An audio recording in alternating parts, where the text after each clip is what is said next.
Hwahwefo tiefo mama kwaba eba attention TV so ejebo ejabedu dwumedie na na wani guso no eye Abrabo Mu Asetena Pa ne ya trans yin me mpamfo be sinkonwa ya tutu ye niema ewo Abrabo ni senya ye kan senya ya setem be dodo amaye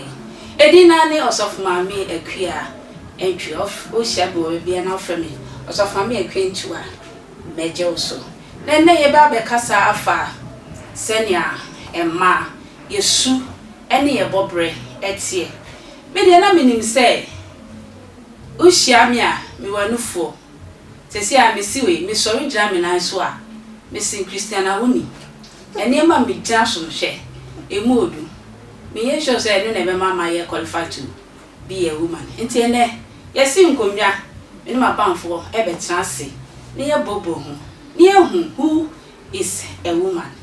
me twa me ho abasesi a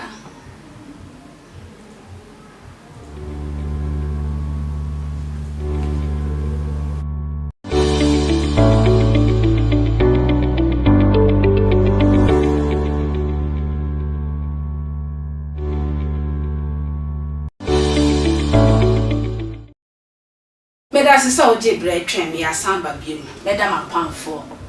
achrem na ne efia ye sei dikadika ha edu e ma na me wo ha no akasa ho mo wanga so ni beji me wo ye maame eye Philomena Ampof owo asori a ye friend Gospel Revelation Ministry mu se me ka se ye ni asofo maame fo be hia o Gospel Revelation Ministry ena ye san wo ye maame ye bibia Miss Bless enso wa hase ono so aye dikadika ono so ye ne ni be hia wa senti we de ye nsembe no ye be ko dwumadi ni so ane santi medical ama mapamfo akwaba so mama mi adobia mama akwaba ya na mama filo kam cho mama akwaba nene de senya ma filo afa no ho idie tesa no odi mama mi adobia nho ayefe nene wa fu play I senya obi ya akọ fly bi sa ye de nyame ase nyame na aye adoma ne ye hyemu aye ho aye fese ye be ko dwumadi ni so senya misikan ye ka oba na me de binim se o hyiam na me wanufu se me tu ye soso kama senya me kan me ne ma me Christian na wuna ye bo abura bi wo mu ba be sori gina ho na ye ka se oba sof ma me Bless ye ka oba pa why ne oba mama das ya kunya dia mama na no pe se ka so oba do for my eti say a woman is an adult female oba wanyini a oyo female and you said them can uchi but me be fafra man so say ko true no more Genesis 2 yesha Hebrew word for a man is ish and for a woman is isha inti chono mayeti asese onyame ma Adam die and na ho after creation he felt to say na ya Adam kwanto ma Adam die na ho no yin fim pade de bo ba emra Adam hu ye no okasa this is the bone of my bone and the flesh of my flesh she shall be called woman. In fact Adam is the originator of the word woman onu ne hu oba o kamfo nyame nsa na odima se efe ti e ka se oba basically ne meka se oba eye obema sesobwafo okay nyame ankofa na mfiri baby ya ofa ni fi baby okay ne ma ni be yo oba okay why are they no one filo say nyame kan me share se sia elufu ekita kama me share me ni bo wani ma me say ma me Philomena eye oba ma me adobia de akọ se ne nyame abodie motie oso se o de ba honam ani na ye ka se oba ne ya na se ne be mo wa dead pefe se we die oyo oba no sunu ebi ni se ya ma me kwenchuwa meda wase na mada attention TV for ahwefo nyina anso ase na mada me nua na me wo mokola anso ase na me ko asam ne so a ye ka se oba ana oba sunu eni sanya enya enufo a etuatua ye ho eno kire yen oba ba su ene ban bi am ye hu se oba ani obi wo ho no mo a uhu no a sister yo ba ye ntade hyemu ana kasa bi kura be free yenum aba no chese sister dey oyo ba ya tete no ye so dey no sister dey oyo ba ya tete no entete na ebi dance ye we fie bia na emu ntete ye so eden na be ma wa boa ma wa ye oba sima mama adobia se na meka se ye we fie bia na emu entete no ye pese ye hu ne be ma oba no epie ewo mu Oba said you can if you be out said yet and if you be white a tim mamma me a timid or me okay if you be white a tim mamma near day or we a go get it okay or get to go what the be seen in this swap or to me if you be white a ma entity yano a mantity yano a low kicker mammy mount fanto maybe I tell me free nature said dear obi abetimi aye say the margin si so ntimi ya mama hu say character any kasa ne ne ye ya de bi ehu hia okay ntimi ma brabo mu no me share obi a me respect no okay me share obi a me humble esan say santete ye no ne de ma nti oba yo bi a e wo so odo so wo buo respect se untimi mu an average boy akwala wankasa wa wono bema untimi mu no mu baba untimi mu abontintin nti yeso oba wo bu oba watema ye wo emotional feeling oba ye oba time nti ade eka wo bi a eye oba ya ye mfa ne se wo hu so bi epra oba quickly opakwa kwahwe den na ekoso ina bi no sa ne nyame ye nti ye watema you were feeling you are humble to earth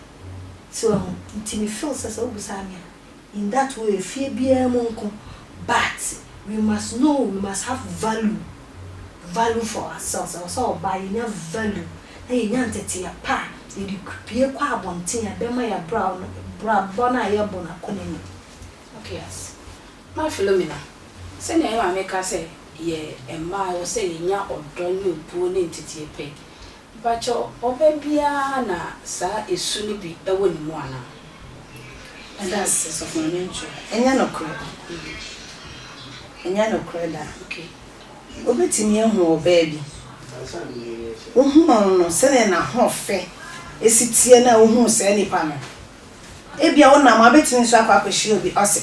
sister ya me hu ni de ne ho ofe o ba su ene ben bi wo ni mu a na enye menya oba semesi a enka mewale no eda enam subane ne ye bi e wona bro no so ne mantam ene ne fie no beka sa oba we die ye nwale no emme bi enum kasa bi a ebeba se ne be pia bonten no ense oba ya tete no e wo fie ana ye kasa so fie bi emu ne se ne o montete ye tie ana oba tan bi aso mpese obekire ne ba sebio se kase kwase a da bida oba tan bi ampesa oba tan bi ne hono mo pesa but ye we fie bi wo mu so asa edidi atam ni ade no so e wo ho pa ye wo fie bi sa na so sa nya oba tan bi asu ene sa na so no ye mana bontin a wo mo kro no agudie muro so ne ntitiye bi na ye ma no akosua ntitiye bi a ense se kase bi free na num edeba na egu ne ba yo no ehu fi nti ubisa na metimi achi musa emma so hwa ye obibia ye wo babia emma wo dwom emma ye wo asori emma ye wo dwom emma ye wo asori ye san wo fie ye san wo awariem emma no ye nka awariem wo ye ni fie ye ni dwom a ye ye ni asori a ye enti ye be fa san ye ma ba ko efie awarie marketplace na ya hwe in the marriage se ani ebekọ efie se yekọ efie a mma me feel me sa ba osubi se yekọ efie a me wura fie ni mu a ede na mama hu se a efie we die sebe oba etim sebe efie we die enye be manko na etim ene ye be na be da edi efi sa ho am hu se a efie we die oba ewu me da wasi oba ansan ye beka se wo ye oba no se wo ye oba ya tete wiye asa oba de a obi wura efie ho no mo a onya hu wani mo no na wo compound ho no a kire se ne wo ba yo no esitie wura fie wura compound no say we dey oba yes okay wura ho no na kire se we dey oba wura fie ni mo na kire se we dey oba aden wo hwe se ne wasiesie fie bi ho no mo kra wura enye fie bia ba se ne wa prepare fie ni mo asiesie fie ni mo no wo ne se efie yi de oba etim utimi wura fie bi na be ma bi wo ho no ma na oba enka no ho ye wo ma bi wo no mo ye ahia nti no wura fie ho no kra no a oba nti ho no ahia cheche ho ni mu kaka de obema bi wo ho no ma wo mpe fie ya ho prepare okay na te kaka no apepa no shu sa nti ade we se ha wo ho so de si ade we de si yin si basabasa so am ba efie bi mo ho na wura oba ti ho so fuma me kan ya kan ka se mu twi mu ya ene nipa beti ase kura bai fitin ya na si ho na si ho fitin ya na si ho na ye maya ye ade de egu entuma go we gu ha ye tapoli e twi ade na da ha no sei we sesi entu wura fie ha no mo se ya o se we die efie we mu ne ye we die oba enti ha etine komi a say ye fie esiesie ne ye fie a to drebra kire the kind of woman owo fie ho yes ala for na tie for nsem na ye dikadiko we nya mi ni mo say fie ni kura ye wura ma ye mu se efie a mewura mu di oba wo fie ho ehwe wo tie mi a bomodi anafa o comment ebra ye be kan ama o kama wani jidumedie you say wo be baso bia o frɛ 0548302985 a o frɛ ye be jo so kama ma wo so wa ba dwumedie no so bie o de comment so ba ye be kan ama o kama ye be ko ye maame adobia ho na ɛho no bi de emi na kakra se ye wura fie mu a ye hu se fie we die oba tim se na fie o ya so to ho niema ba dwa no so anka ma oba ye esibi sa niema no me da se mama na de mi se sample of kan ye ewo mpa efe bi wo ha wura mu a no hu se oba ni wow efe bi so wura mu to so oba ye o head o ya Abigail ai oba no ho ofenya ho ofe nko ana adwene nso sa ye papa okay efe bi wo ha wura mu pa settings no kira so the settings of the house thank you Echosa how am we got anti-minity because ya santi kasa za da mama kan ya sekra ba ho na nkola ya di egum wa hwe ni a enembere da ha enemre na tarifin gu baby ya soku nioma gu base musi baby na wodro si baby chese wan kasa hu a asefem eno no ma hu the kind of about if you any ntetia ye di ma sa woni akon okay enti efie mu se de ma me kan bi o na fie no nya de bia e bi po na single room okay single room but o ra wa a wo fa ya pro neat e bia ni me sisi ye painting boy bi po na plaster na so se de ni ma ye orderly man no to say mami o ha raba wow dwene ni sisi so kama wow baby a what kra kire oni peso nya wa dress no a said ne ya fefa ye hu ye ti a shepe yi ene ya ma ehu se wo yo ba na so ba sima de ene de otimi toto ne nyoma ye e wo ni fie in and out o wo fie a toto ye ne ye opia toto ye ne ye me de me minimum ni se ma fa me ho tenten sa na bia me nua ba bi so hwe me ana me nua ba bi hwe me ni oni ma ne se ne yira fa ne ho tenten ene o kire se o yo ba o sipisita sa na menim se enyema bi wa sa wo de keka ho asa efie mu entotuye ye ma fle fie ho no still na ensem mpacho wa ba me fie ho ntotuye de de se fie ni ye media sa kan nya me bia nka ken fo bia ho sa de ntina wo se me tututu sa ne ma ni na ade me ye sa ne ma na ma be ma ne mi nyamba fo ma na se egu be ma na num ase na se e de seem to be ana se be effect me ma embre bia na ade ntina wo se me kumi we wo sa if you say the so should be a babana. Medasi. Ye ne ye mofra enete. Ye ne ye mofra enete. Ana choro so ama yate ase se oba beja ne na ho. Wa konya ne ho kani no na koye ho namba ako. Okay. Me sorry anopa no. Man kira ne se akosia pra. Uhunku kom da didi wi a ye fast ne yi. Na wo krom fa wesi a. Mama akosia ho ne se wo ye bia. Na wadru ne mpanyin fie so na obi abesre no de na ba. Odi akosia ko. Oso ye na wote den. Ene hwe ye maba we social media nti ye fa phone ya. Se ye WhatsApp a, ne ye Twitter ne ye kosa. Nti oso ye na osi ho. Okay. Ye sese oye. Ema ne kun ene je no ho no. Onye. Nti be ma be ma no so anu no ho se obe ware no. Okay. Ne kun fra adwuma ba. Oba ye no. Na wona ne ma metie no ho se ma de owi adwane pa de dadi table o de si ase ni bibia wo so set. Nti ne kun didi ye na esi wo o hwe se wo mpagya. Wo didi awie. O de ade no de akosi kitchen. Ne kun wo ade bi e wo no ho ye ne time pa. Se wa wo fufu awie. Na waduro na si ho ma ade achi. Ana se ono opadwane e tade to apotowiam. Na wadidi awie won se fufu de to ma wo didi wie bitime kekem. Na isu ade achi de babo ho. Wa ma ade achi so na chese ye ne time. Nti se wa hu sa ne ma we nyina ya. Wo be den wa akosa ate bi enu. E chese den so obe free o ma me na o papa nchese ne cho na kan. Nti se wa hu sa ne ma we nyina ya wuntimi nko. De to so mi enu so. De ma obi be free a wo hu se wo yo ba na ni monyam hye no so ma wuku no.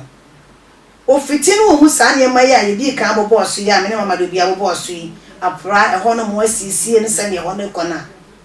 Odro bonten na onuru fi o fofo an wa fo bi akwese ye ne de o ye oba o Sisa esi okay onhwe enufo no ana se ne hips na wokuta no o se akwese ye ne de o ye oba o eni ye bi pitimi akofi ho bi ba ma ne hia ho no su komon ade no ba wo hu bi kakra bi tu ma ne hia ho no ti fie sisi ne de ensemu ma ye wadwuma ye pa na ma filo me wo so asama ko mama abia so unse tesi Abrabo no aye busy efie bia business wo mpa me kunu ye adwuma me so ye adwuma ye ko ba ya bre ni ade ye mako school ba late ni ade pacho iti me ko fa obi ba fie ho se bia me wo chiminti o meye sa ne ma ni nyina na eno so ema me ma ye no etosin kakra na eno ma me ma ye no etosin medasi ya ma ya makofo bi be ye sa adwuma medasi ya mema no a ye ne wo mote no ye kum no mo no so fa me metimi aka so mo hwe ade pa o mo hwe ade pa ye kum no mo na ye kum no mo na ye no mote okofa obi de be fie so me support wo fie a one ne ho akono betimi ama wukum e de na kan ho ana se bibi akoso wo ne wukum tem o sanka me fa ne o ye fe na de to so mi enu so no o hwe se ne oba no ne ho aprapra esitie edema sesie esitie no wo de na eto si wo bibie mo yeah o soro anopai entuma ye bo mu ana aworo yan so no wo de agu akonwam sitting room obi so ba eno eho no di kan epie egu ho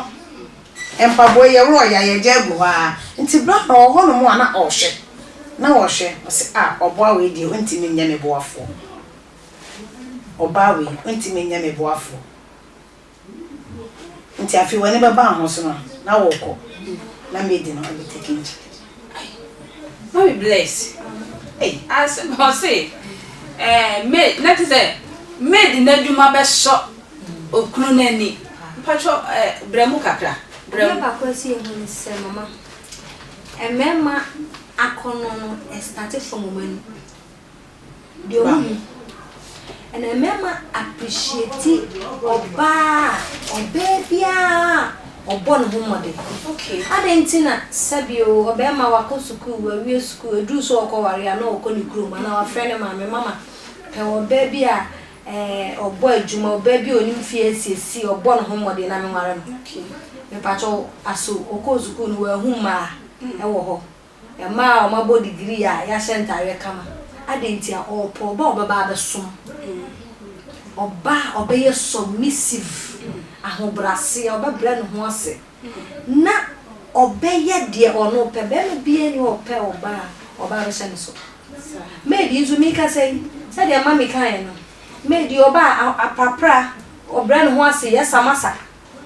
nti je oye nyina na ni so amenya nka me yiri e bia na me di no say de okan na ntotoso enkoyie na so be ma no found underground obeto nku atontare ma na yeyie esanse niema na opese oba no ye no onye ma ye fi se ma ye ni point of call ye teacher for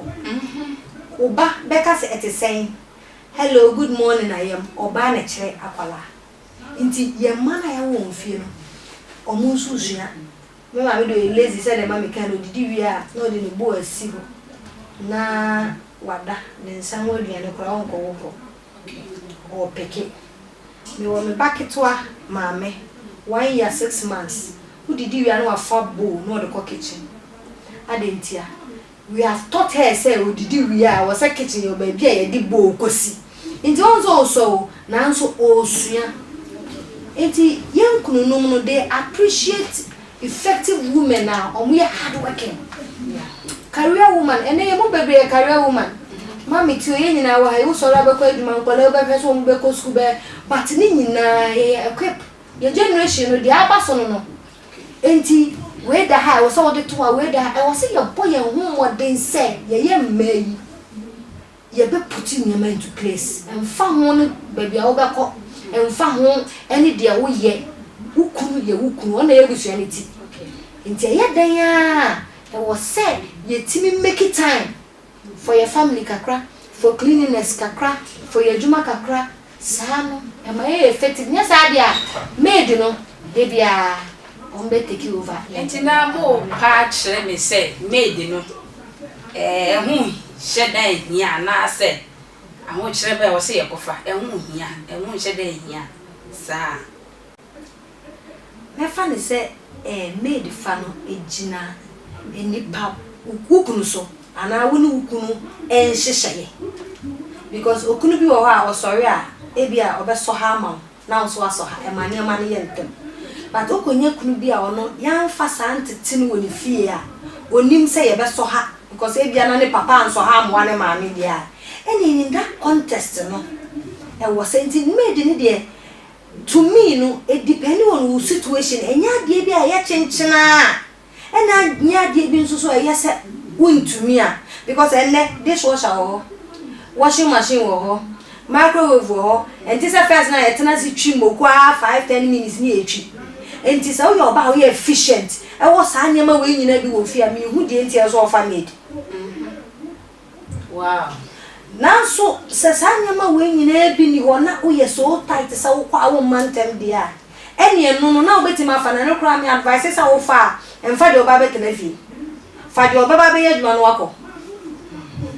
okay nenye de oba betena ho because e basa made no na e betete wo ma o okay e fi ebe no firi mu okay e de entete na o de mankwala wuni ho nso nti e betimi de a ye ntete ye ma okay mama pressure no anode se na mo kasa nyina se ye wo mu se ye kasa for ma ye but say ye di wura wale ni ma se nipa mienu na ware oba ne be ma se ye di wura wale ni ma na mo kasa mo se anye ni ya ye ma ne be sua free ho ba papa ne de bibia ni wa enkola no e be sua e free ma se ni nyina agina e ma no so ana mama filo Yes. Ye me ma no mo hye dan tene fi ye me ma hye dan tene fi jimba titi na ni tembia no mo fi ntino mitimi akase nkwa no be sua bibi kura na mo na ayeye mo na yen na nkwa ni sua bibi de free ye ho papa o kwa adwuma no free face so kuro ko betimi aba bedo beti se fo ade o timi bua nkola na wo free ye homework homework na papa phone no eno no betimi aye na ye bia kura ni de bibi free school mo ba ya na bia waka ache no odi ka bo ma ne dada ba nso no beka cho se o ka che daddy asa apart from no papa for no nhye da ntena fie e ohunu se niema bi koso na enya ye ma mefo ye ne ye hu ne ya boye ku no mama ne no de nani ato fom ahwe so ho na ye ku no nso no aya na mofra no esuru no omusuro ya omo papa je so nim se daddy de okasa o tene nsa ba bi ewu so ho nti ne bibi ona se e koso na ye nkoyi a ma mefo no ye ne edikan ho ti papa fo ne de omotete na ya na ye kakra bi ya na ka bless me pacho nkwala no sua papa fo no okay em say me kasa de kan before ye me kan say obi o ho a na ne papa anye okay ne papa anye anche o free say oh me papa cry me swano na o mo ame mama why should I help my wife okay me ba just say nkwala ne sua say bia omo susua say no ni ye bi omo hwe ti edu ni pani fie so a o se ade we die me papa anye amoa me mama ana se me mama anye amoa me papa nti okay tienti na o send me because nkwala no mo hwe yo omo hwe se de ma ne da kasa se wo wache wo mma no a sometimes omo memeki omo papa na omo mama okay mun study ye ne mma no ho a wo zo support your din sana ne papa kasa o memeki yeah o hwe yeah ni papa tiatia o sua tiatia ni papa kasa bokwa o sua bokwa kasa eno no de be kwa ware o enti yen kunu no ya manu sua bebre e bia na nkwala no ma ye hu but silently okay obi wo ha e bia ni papa ko anopa oba na jo ana so oba 2 weeks 3 weeks onyini a that way no papa na yen ko keti woni na we e ka mi asemi se da no me ma no e ko party bi omo ko share caterer I'ma say, Mommy, you're quiet, pen a kid trying to say, please, baby, help me. Get us a for we see her. Get us say, you what did you want me? Ah, Mommy, kitchen not to sell pepe. See? It's not just saying, Colano, FBB, a free, okay. She said, oh, yeah, hospital, or people will fear so many. On say, why in coquetia show me? When you move but on my picky. So muko ye na kama ameni hashasha oba kasema man we so mu ede na nkwala no nti sami oma no na form omo mind adwene no peki sami omo nyini nti de ye bia na be ye den so nyini obesesa nti se wo be ma obo na yira ne ma oso mu mama me let me help you because we so me papa taye okay wo obi nso so a on tanya ne papa nti na ma Emma si etete nkwala omo ya defo me fie oba me ni oba de na me ni be ma de my friend everybody is a human being nkuku a so usua wo because to me me feel say man chere na oba ko e bed na ma na yere ti me man penfo no bia ni be nkuka no bia ni e wo so hu ye se de be o chere bi nkonko ha obi ba e pa so atma se enti no omo akwa ti mi wo ha no mo kan se we want to be like daddy. We want to be like yes, we want to help you like daddy. Okay. Because mom say, daddy, yeah, daddy so no pa no afa pray. Nti omo so no pa, they try to. Nti no a man no one way or the other, ya manu sua wo. Nti say, hey, adofo ensem na ya adofo me ensem mo okra me nim say na say me sua ba nkakranka. Abrabo mu Asetena Pa no ene gusu a wo hwe no sabre. Mese say so when the program, you know, person 0548302985